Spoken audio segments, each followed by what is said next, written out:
नचावे हरि की मैया, रुनुक झुनुक पग नूपुर बाजे, ठुमक ठुमक पग हरे रे कन्हैया, नाचे नंदलाल।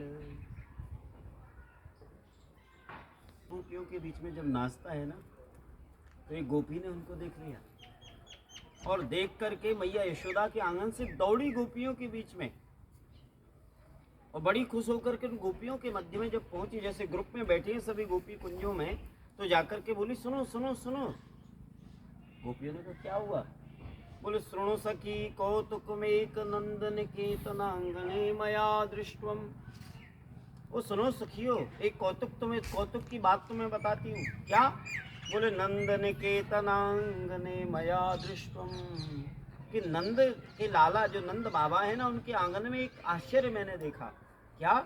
कि गोधूली धूसरितांग, गो की गाय की चरण कमल की धूल में धूसरित जिनके अंग हैं, गाय के गोबर से जिनके अंगों में लगे हैं, पूरे अंगों में गोबर लगे हैं, जो धूसरित हो रहे हैं, वो अखिल प्रतिपाद्य ब्रह्म उस यशोदा मैया के आंगन में नाच रहे। देखो तो सही।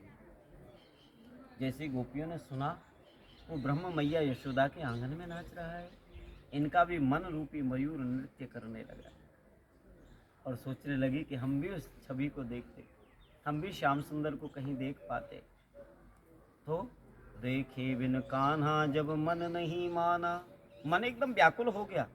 इन आँखों से आज हमने ब्रह्म पहचाना है, कृष्ण पद कमलों में मन को लगाना, इन गोपियों का ताना ये उल्हाना तो बहाना है। गोपियाँ ताना देने के माध्यम से, उल्हाना देने के लिए, क्योंकि लाला का दर्शन जिससे हो जाए तो मैया यशोदा के आंगन में पहुंच जाती है। क्योंकि सासू माँ जो होती है ना, मदर इन लॉ, जब नई बहू आ जाती है ना घर में, तो ब्रज में घूंघट से रहना पड़ता है, घूंघट लगा के रहती है, बाहर नहीं निकल सकती बहुत दिन तक। यहाँ ब्रज में नई बहू है, तो सासू माता जी को कैसे बताया जाए कि हमें कृष्ण से मिलना है, उनके आंगन में जाना है, ऐसे तो जाने देंगी नहीं। तो उन्होंने बहाना बनाया। क्या? कि सासू माता जी तो चली गई मंदिर में, इधर पीछे से गोपियों ने सलाह कर ली कि आज घर की मटकियों को हम तोड़ेंगे। तो सब गोपियों ने मटकी तोड़ी, किसी ने 2 तोड़ी, किसी ने 4 तोड़ी, किसी ने 5 तोड़ी। और जब सासू जी ने देखा कि घर में दही माखन सब फूटा पड़ा है, सब फैला पड़ा है, तो पूछने लगी, ए बहू, बहू बोलती हैं अपने बेटे की पत्नी को, ए बहू ये माखन मिश्री कैसे फैले पड़ा है? ऐसे थोड़ा ऐसे करके बुरा मुंह बना करके बोली, आज नंद के लाला आए, हमारी मटकी को तोड़ के चलेंगे। अच्छा, और नंद के लाला की ऐसी हिम्मत कि हमारे घर में आए कि हमारी मटकी को तोड़ के गए? जाओ यशोदा मैया को उल्हानो दे के आओ। अब यही तो चाहती थी गोपिया कि कैसे भी श्याम सुंदर का दर्शन हो। हाँ। आ गई, चौराहे पे मिली, बोले तेने कितनी फोड़ी? बोले मैंने 2 फोड़ी। तेने कितनी फोड़ी? बोले 4 फोड़ी। बोले आपने कितनी फोड़ी? मैंने पूरी की पूरी तोड़ डाली। कैसे भी लाला का दर्शन। सभी गोपी मैया यशोदा के आंगन में पहुंची हैं। मैया यशोदा अपनी ग्रिल पे, अथाही बोलते हैं ब्रज में, ग्रिल पे सामने बैठी हैं और धान कूट रही है। पहले ऐसे कूटते थे, मिक्सी नहीं थी पहले, ऐसे चाकी थी या ऐसे धान कूट, शायद आपने भी कूटा होगा अपने घर है। तो मैया यशोदा ने जैसे ही देखो कि गोपियाँ आ रही हैं, बड़ा सुंदर सुंदर श्रृंगार करके मैया यशोदा के नंदालय में जैसे गोपियों ने प्रवेश किया, मैया यशोदा के चरण कमल में दंडवत की। मैया यशोदा, आपके लाला हमारे घर में मटकिन को फोड़े। 6 मिनट रहा है दर्शन होने में, बस उतने ही बीच में हम वाणी को विराम देंगे। तो मैया आपको लाला हमारे घर में मटकी तोड़े। सुखदेव जी महाराज भागवत में लिख रहे हैं, वत्सान मुंचन क्वचित समये क्रोश संजात हाश। मैया आपके लाला हमारे बछड़ान को खोल के चले आवे। बोले चोरे लाला है, तू गोपीन के बछड़ान को खोल के आवे? मैया यशोदा बोली, यदि मेरे लाला तुम्हारे बछड़ान को खोले तो काम ही तो करे तुम्हारो। बोले मैया क्वचित समय, असमय, हमारी गौशाला में जब दूध दुहवे को समय आवे ना, बस 1 घंटा पहले आपके लाला हमारी गौशाला में जाएं और गाय के बछड़ान की खिरक को खोल दें, सभी गाय के बछड़ा गौ माता के स्तनों से पूरो की पूरो दूध पी जाए, हमें दूध नहीं मिले। ये बोले अच्छा, ऐसा ऊधम मचावे और काका ऊधम मचावे। बोले देखो मैया, एक दिन हमारे पति के जन्मदिन के अवसर पे हमने सत्यनारायण व्रत की कथा रखी, गोपियाँ बता रही हैं लाला की ऊधम। तो आपके लाला हमारे घर पहुँचे और पहुँच कर के पाटा पे बैठ गए, पटले पे बैठ गए और प्रणाम कियो, भाभी जी जय श्री कृष्ण, जय श्री राम, ऐसे प्रणाम कियो। हमने कि आ जाओ लाला। बोले यहाँ में से थोड़ा सा प्रसाद दे दो हमें। बोले पहले जय जय को भोग लगेगो, यानी भगवान को भोग लगेगो, तब तुमको प्रसाद मिलेगा। ठाकुर जी लाला बोले हमसे बड़ो जय जय और कौन है या ब्रज में, हमसे बड़ो भगवान और कौन है या ब्रज में। भाभी जी आज होगी सो देखी जाएगी, आपसे दो दो हाथ करेंगे। तो आपके लाला दिन भर नहीं आए, रात्रि का पता, मैं रात्रि भर उनकी बाट देखी, उनका बाट देखा, लेकिन आपके लाला घर नहीं आए। रात्रि को जब हम सोए गए तो आपके लाला एक खिड़की से हमारे घर में कूदे और हमारे पति की लंबी दाढ़ी से हमारी चोटी को बांधे। और जब उनको प्यास लगी ना तो बिन्ने जल मांग्यो। रात के अंधेरे में जैसी मैं खड़ी भई अपने पलंग से, तो 75% बाल उनके मेरी चोटी में आए गए। मैंने कहा कहा कर रही हो, कहा कर रही हो, कहा कर रही हो, कहा कर रही हो, कहा कर रही हो, कहा कर रही हो, ऐसे करके मेरी चोटी में उनकी दाढ़ी उखड़ के आ गई। मैया ऐसो ऐसो ऊधम मचावे थे रो लाला। तो मैया यशोदा के आंगन में उस वेद प्रतिपाद्य ब्रह्म ने इतनी सुंदर सुंदर लीलाएं इस ब्रजमंडल में करी। अभी तो यदि मैं आपको कहूँ कि लाला की लीलाओं के विषय में गोपियों का उलाहना ही यदि हम लोग सुनते रहें तो तकरीबन 3 घंटे तक हमें और इस कथा को आगे ले जाना होगा, क्योंकि इतनी लीलाएं हैं श्री ठाकुर जी की नंदगांव में और इतनी प्रेममयी लीलाएं हैं कि आप सुनते सुनते थकोगे नहीं। इतना सुंदर भाव है इन लीलाओं का, और यदि सजा के बोला जाए इन लीलाओं को तो इतना सुंदर बरसाना, नंदगांव, गिरिराज जी, लाला ने यहाँ पूरे ब्रज में अनेकों नेक लीलाएं करी हैं। कोई व्यक्ति तो पुस्तक में पढ़ के भी उनको नहीं कह सकता है, लेकिन हमारे ब्रज की जो माताएं हैं ना, जो गाय का गोबर ऐसे कंडे बनाने वाली, वो भी इतना सुंदर ढंग से उनका चित्रण करती हैं, इतना सुंदर ढंग से उनको मनोहार से करती हैं कि कोई बड़ा से बड़ा वक्ता भी उन लीलाओं को इतना सुंदर तरीके से नहीं सजा सकता। हमारे नंदगांव बरसाना में कोई बाहर का वक्ता आके कथा नहीं कह सकता, और यदि कहा भी तो बीच में रोक देंगे।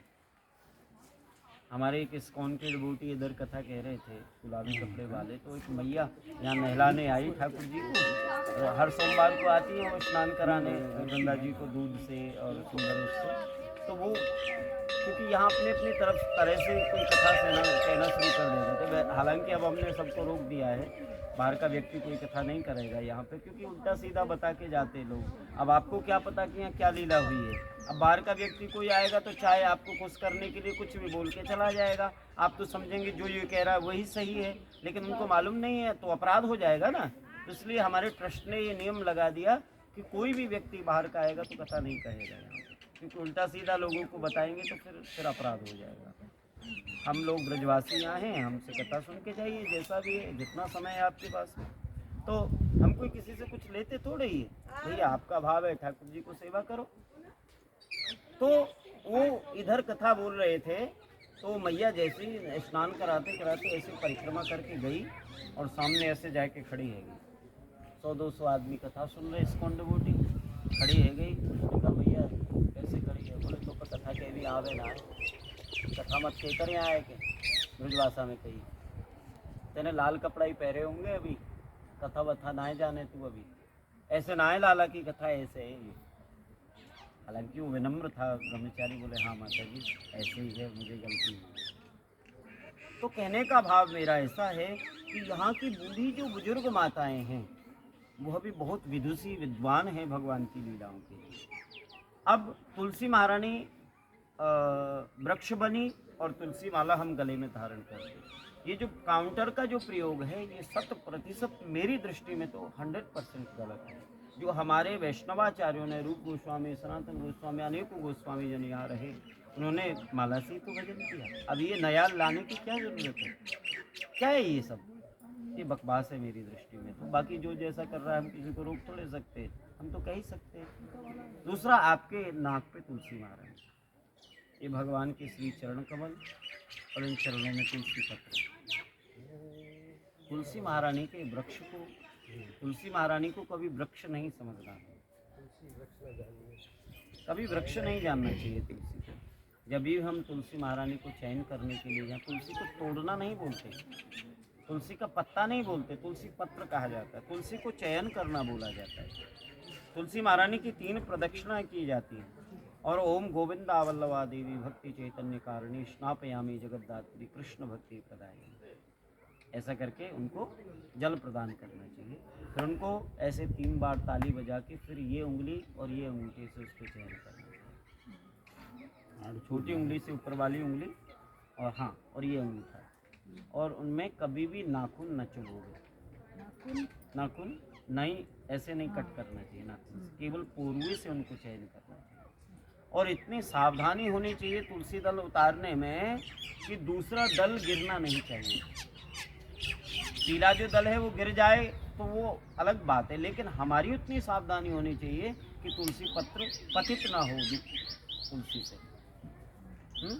जब हम तुलसी चयन करते हैं तो हम बोलेंगे हे तुलसी महारानी, आपको हम कृष्ण सेवा में ले जा रहे हैं। तुलसी अमृत जनमासी सदा त्वं केशव प्रिय चिनोमी त्वं केशवस्यार्थ वरदा भवतु।